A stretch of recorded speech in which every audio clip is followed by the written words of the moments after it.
walk over here and keep you guys waiting, but we're excited to get started on Tennessee today. Josh has done an incredible job. The atmosphere, you can see it in home games and the way their guys play. Have really bought into their system, and defensively they're playing better and better. Offensively, I think in the last 3 or 4 games, they're averaging the most points in the SEC. Really up-tempo, fast-paced offense that's really hard to prepare for. Everybody tries to prepare in the off-season for teams like this in the bye week, but it's so hard to simulate when you talk to other people going against it. It makes it tremendously tough. So our guys are excited for the opportunity. Playing on the road in the SEC is one of the toughest things there is to do in the country, and we'll have to go up to a really tough environment and play really good football against these guys. The quarterback's playing tremendous, and their defense has gotten better and better with each week. So that'll open it up. Coach, just kind of talk about that challenge a little bit more about defending Tennessee with the explosive capability that they have. And I think they got, 5 touchdown passes for over 70 yards this year. Yeah, I think it's the most in the country. And when you look at it, you talk to people, because everybody talks across the country and league trying to defend it. It's just so fast.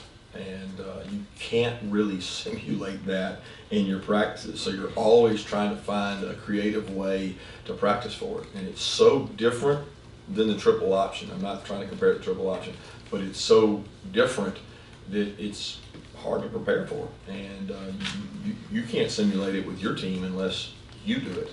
And we don't do that as well as they do it. So it makes it tough to prepare for. And your players really have to buy in. They have to say, this is really important. We know that it's important to play this way and play against tempo, and you got to work really hard at it. So it's hard to simulate, and the challenge will be there this week for both offense, defense, and special teams, because what they do doesn't just affect the defense. It affects your offense, it affects your special teams. Kirby, looking back to the offseason, you were really fired up about the connection and the skull sessions. Players were too. 9 games into the year now, can you offer any specifics or anything anecdotally to see where that's paid off for you guys through 9 games where it's been a big benefit for you? Oh, it's been a tremendous benefit. The players have benefited from it in terms of connection. They feel more connected. I think they know each other across position groups better. They know each other. Sit in this meeting room, they're that much closer. They know each other's why and their purpose, and that's made creating leadership, developing leadership much better. I've been a big proponent of our leadership group and talked about it every year, and this year I haven't had one meeting, not one, because I felt like we continued to get the same things we'd gotten doing the same things, and we didn't want to do that again this year, and the leaders have developed throughout those sessions, not through meetings or group meetings with me or other strength coaches or other people. They've come naturally through the off-season connection and composure and toughness and the resiliency they've had. How do you guys go about doing a better job of converting your red zone trips into touchdowns? Converting third downs, scoring from further out, being able to run the ball better. I mean, if you had to pinpoint one thing, it would be execution. So you would say, okay, one guy kept us from doing this, whether it was a penalty, whether it was a mental error, whether it was a decision by the quarterback. But usually in the red area, when you can run the ball stubbornly, you can score touchdowns. And when you can't run the ball stubbornly, meaning there's people in the box, it doesn't matter how many, because there's not as much depth on the field. People aren't worried about the ball being thrown over their heads. So you've got one extra hat, in some cases 2 extra hats to block in the red area. So you've got to be really well executing to do that. Kirby, how did JT come away health-wise after his first game action in a while, and how did you evaluate his performance when you watched film? Health-wise, he seemed fine. I haven't talked to him about it, but I think health-wise he seemed fine. He didn't take any major hits.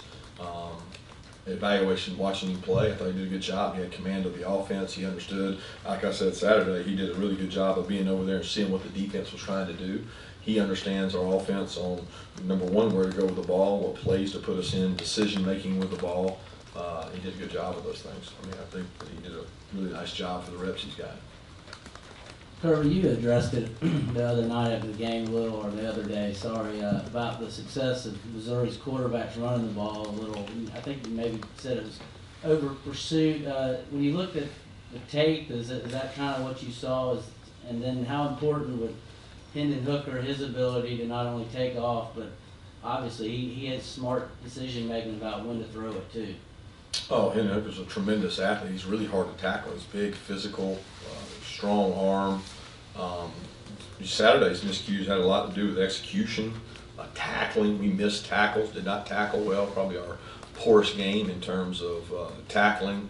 Assignment, doing your gap football, didn't do that. There were a couple quarterback runs that were, a guy, instead of going in his gap, he went in somebody else's gap, and it's never good when you do that. So it wasn't an over pursuit at all. It was a execution of your job and understanding the importance of your job, because when you run the quarterback, you almost have to be perfect on defense, as opposed to when the quarterback hands it off, you have one less guy blocking. So they did a nice job of that. And I mean, the quarterback run is an element that makes stopping teams really hard. And both Missouri did a nice job of that, and Tennessee does that really well too. Yeah, Kirby, kind of two questions. One, you mentioned, I guess, doing creative things in practice to prepare for a fast-paced offense. Just what are some of those methods that you maybe learned from going against offenses like this in the past? And two, you talk about high discipline a lot this year with the secondary. Sort of, is Tennessee another one of those teams that really stresses that aspect of your defense? Absolutely. Discipline. They've gotten some touchdowns just off the tempo of play. Guys not being lined up, guys not communicating properly, and guys having eyes in the wrong place. That's not just Tennessee. That's everybody in the country. When you have bad eyes, you can get beat. Their way of making you an eye violator is just a little different than other people in the ways they go about it. But as far as how we practice for it, we change it up. We do different things. I mean, I don't have to go into a litany of things we do to practice for it. I mean, it's just we have to change it up. On the line, how do you think it looked without Jamari? And is Jamari's foot injury similar to, I guess, what maybe Andrew Thomas had a few years ago, as far as not surgery, but just kind of a foot injury practice? Yeah, I don't know. I don't even know what Andrew Thomas is. That's so long ago. I have no idea. I think Andrew Thomas had an ankle where he sprained his ankle. Jamari's is not extremely serious. It's not requiring surgery. He may be able to go this week. We'll see how he is today. So it's we're hoping to get him back. He's conditioning, running, doing everything. We're just hoping we can get him back. So, but yeah, I thought Roger did a nice job stepping in. He had some things that he can work on and get better at. The great thing with Broderick is he got to step in a game at Auburn and got to play when Jamari's ankle was sprained, and he did a nice job. So, Broderick has gotten a quantity of reps. There were the ones throughout camp, throughout the time Jamari was a guard, throughout the time Jamari's been banged up, and then throughout every week when Jamari goes and works his secondary position, Broderick gets to go. So Broderick has had no shortage of reps. I think he'd be the first to tell you he could play better, but he played well. He played hard, and that's what we ask our guys to do: play with relentless effort, strain, play really physical. He did those things we asked. He can get better at some technique things. I was actually going to ask about Jamari and Broderick, but turning attention, I guess, to Tennessee and covering those wideouts and that kind of stuff.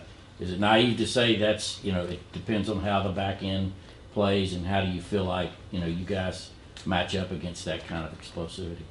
Yeah, they've got a really good group of wideouts, extremely physical, big, size, speed.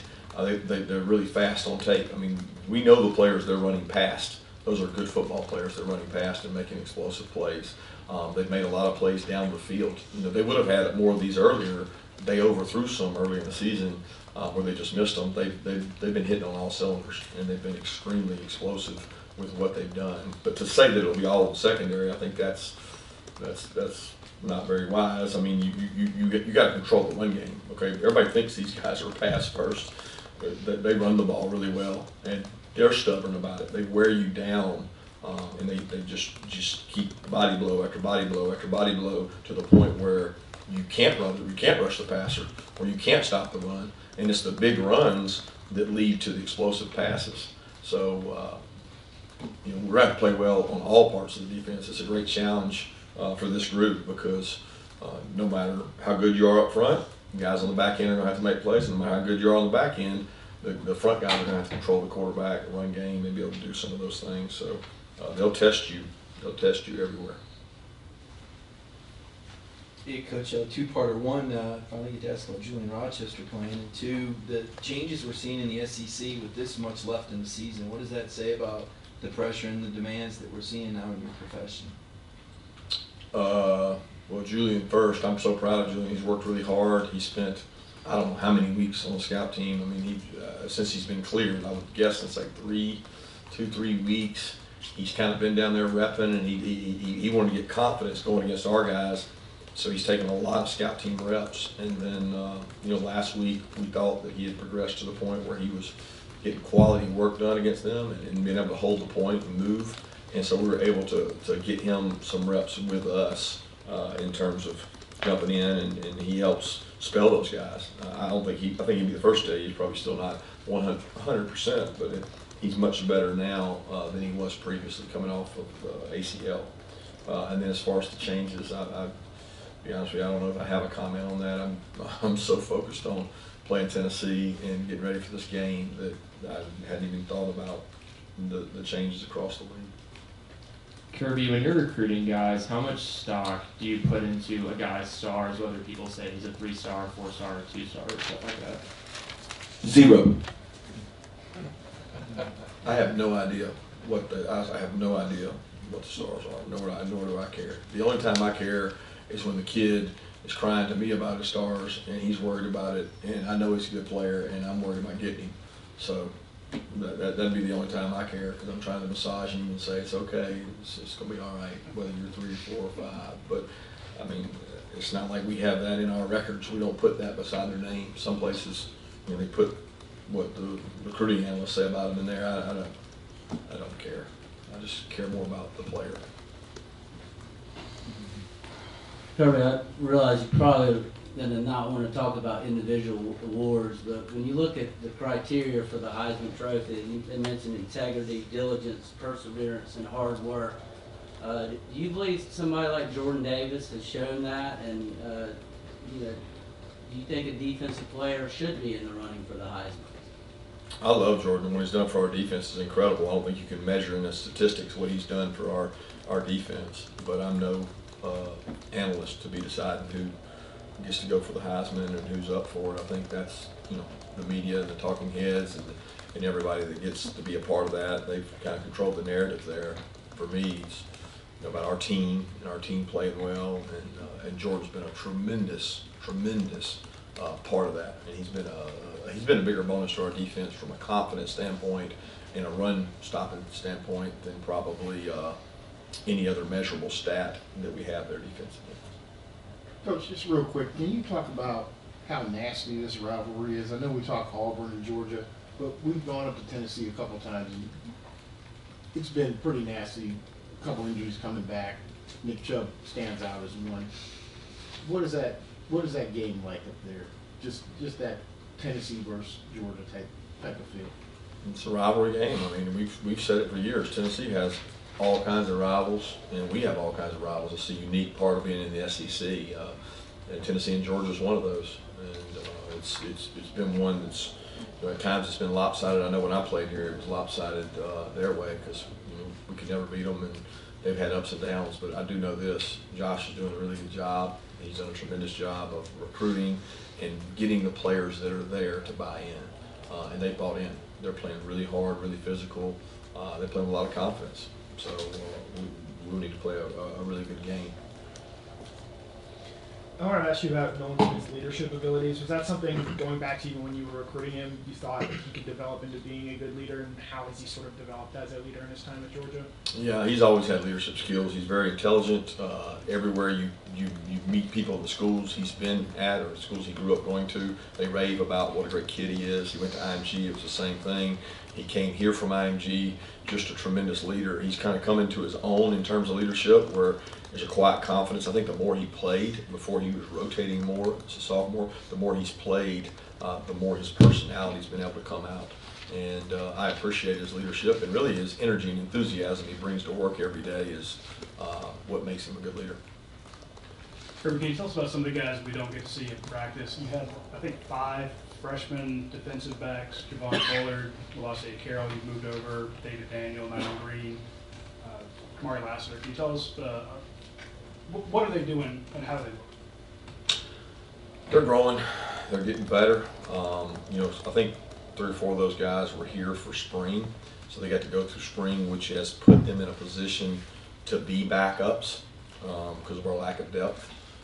But they continue to progress. I mean, they get lots of reps in practice, very few reps in games. Kamari's got to play a little more in the games we've been in, and because of Amir Speed's injury, and then Javon Bullard has got to play.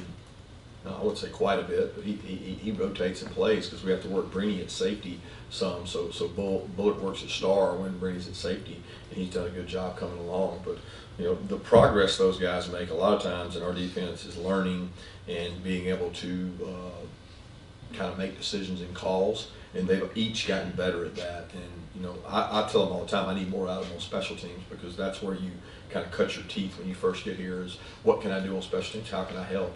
And Kamari and Bullard have been really big assets on that. We continue to work with those other guys. Kirby, this time of year in the coaching profession, you've been through it as an assistant and head coach. What is it like? How do you manage everything when you're chasing championship? There's going to be the coaching carousel, and now you've got the early signing period in December.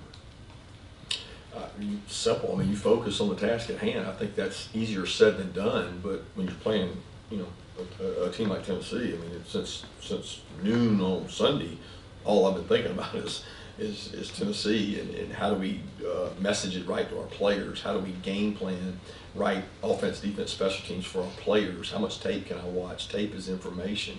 How do you prepare them mentally for that? That I don't even think about those other things. Those other things come as they come. You deal with them as you deal with them, whether it's coaching search for one of your guys or whether it's recruiting and numbers. I mean, we have set meetings for that. You know, like we have meetings every week that are set in stone, that's where my focus is. But that's not my focus on Sunday, Monday of Tennessee week. You know, you focus on the task at hand, and when the game plan's done, there's always a little, call it dead time, Thursday, Friday, and you work on the future of your program or the future of your organization, and that's when we start thinking about those. Kirby, Jermaine and Aaron obviously boosted the receiving corps the other day. What does it look like with Dom and George in terms of you know, practice and playing, in terms of, you know, stepping up more when they can do more? Yeah, I don't know the answer to that. I wish I did. Dom repped last week with us on the scout team. He came down and got work, because it's not as easy as saying, "Oh, Dom's back, go in there." It's kind of like Julian. He had to go down, get his feet wet, get his confidence. So it'll be a boost to us to have Dom take some reps, limited reps, as a scout receiver, because of the receiving core we're facing to simulate it. You know, probably the biggest setback we've had all year is not having the scout team receivers that we normally have to test us, to train us, to compete with us. And for the last 2 weeks, or last week, we've been able to get Jackson Meeks some, get Dom some, and be able to grow them there. So that's the hope. And again, we're still waiting to hear on George. 2 more questions? Coach, to ask about the impact and all that Jordan and Jalen have been having on goal line. I just wonder if any of those 2 guys kind of lobbied you to get a carry for this year a little bit.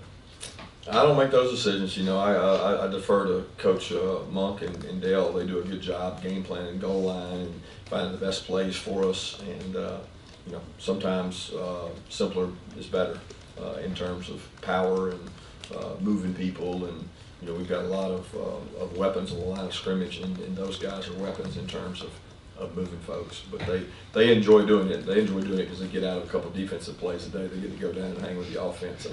I think that's their enjoyment more than anything else. Kirby, in your experience going all over the place looking at high school football, has there ever been a moment where you go to a game, focus on one player, but you watch him play and you leave the game more interested in someone you weren't really expecting? Yeah, that happens quite. I mean, I don't know if I would say more interested, because if I went there to watch a player, we think he's a really good player that we were really interested in. As an assistant coach, that happened more because I was out more. As a head coach, that probably doesn't happen as much because when you're going out to see somebody, it's usually one of the featured players or things like that. But you always get to see other guys, and watching them compete live, there's no substitute for that because you see how they interact with their players, the fans, the coaches, how they react to a poor play, how they react to a really good play. So that happens a lot, and that's why you go out to see them in person. It's a lot better than just the tape.